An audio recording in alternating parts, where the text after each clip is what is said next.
गंजाम जिला स्वास्थ्य विभाग पक्षर जिला स्तरीय रक्त सिकुड़ी बा सिकल सेल रक्तहीनता बा आनेमिया निराकरण सचेतनता अभियान बुधवार टाउन हॉल ठारे अनुष्ठित हो जायछि।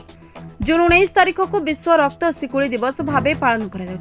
आसंता 2047 सुधा ओडिशा राज्य तथा आम देश को सिकल सेल एनीमिया व्याधि मुक्त करने केंद्र सरकार गत 2023 रे घोषणा करथिले।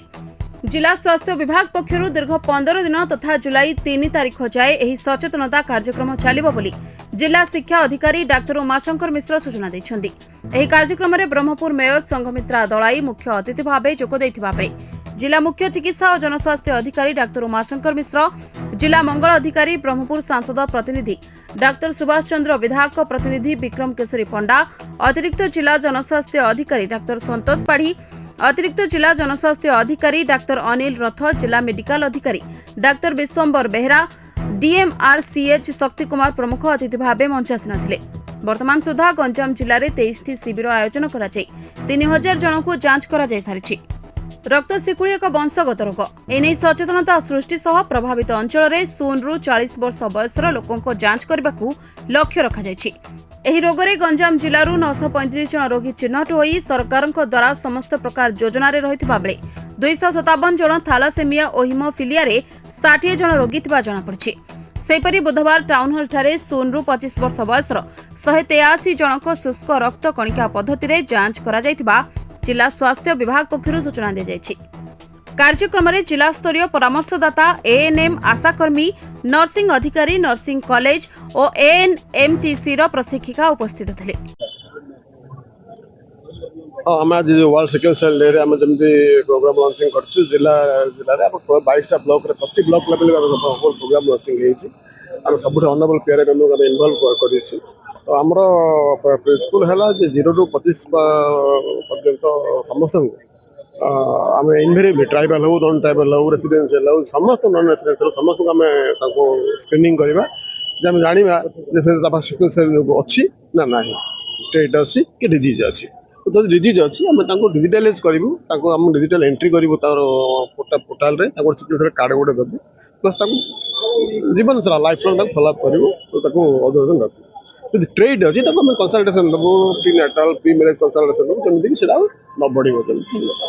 आज टाउन हॉल ठारे भारत सरकार द्वारा सिकल सेल निराकरण दिवस सचेतन दिवस पालन होता बहुत भल कार्यक्रम निहाती थिला। स्वास्थ्य उपरे जहाँ भी कार्यक्रम करा लोक मानकर स्वास्थ्य ठीक रहिबा गोटे सरकार कर्तव्य तो से कर्तव्य पालन सीडीएम ठू आरंभ करके whole medical staffs, nursing staffs एवं स्टूडेंट्स माने जोग देते जो देते सिकल सेल क्या कह जाए केमिति हुए एवं सेमानकर ड्यूटीज कौन अच्छी जहाँकि ब्रह्मपुर में बर्तमान आम चाहूँ जेहेतु ब्रह्मपुर वेलनेस सेंटर को मिसेकी 13टी खंडे स्वास्थ्य सेवा केंद्र अच्छी माने वार्ड वाइज हिसाब रे तो से ये आपण आम आशा करूँ ताकू जदि आम वेलनेस सेंटर एंड स्वास्थ्य केंद्र गुड़ा से रखू ताले वर्तमान पर्यंत ब्रह्मपुर ठीक से परिसंख्यान नाई जे केते सिकल सेल रोगी अच्छा सहजरे पदा को आसी पारिबो स्क्रीनिंग द्वारा निराकरण करने को सुविधा हम एक कथा को आम यही मंच उपर डिस्कसन कराई फलवती हम आशा रखुँ। देखो ये भारत सरकार गोटे प्रोग्राम योजना आमर प्रिय प्रधानमंत्री यशस्वी प्रधानमंत्री जो देखिले गोटे ग्लोबाली गोटे मोर्टालिटी मॉर्बिडिटी जमी आमर बढ़ी चली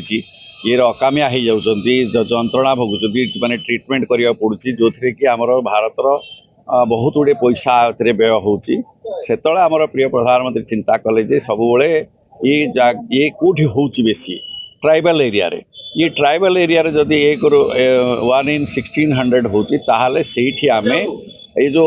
अजाणत रे रही जाउची माने जानी थिले हुए तो तांकर अकामिया है नथा कॉम्प्लिकेशन है नथा ट्रीटमेंट जोगुरु हैरान है नथाते सेटा को किमिति बंद करिबा प्लस आमे ताको किमिति क्योर करि परिबा ट्रीटमेंट करिकरी क्योर करि परिबा किबा अन्य कोनोसी पद्धति रे जोथि कि रिसर्च करिकरी ताको काडा बोलिकरी सेमान ताकर प्रयास एटा। ब्रह्मपुर मनोज कुमार पंडा रिपोर्ट न्यूज़ 1 ओडिया।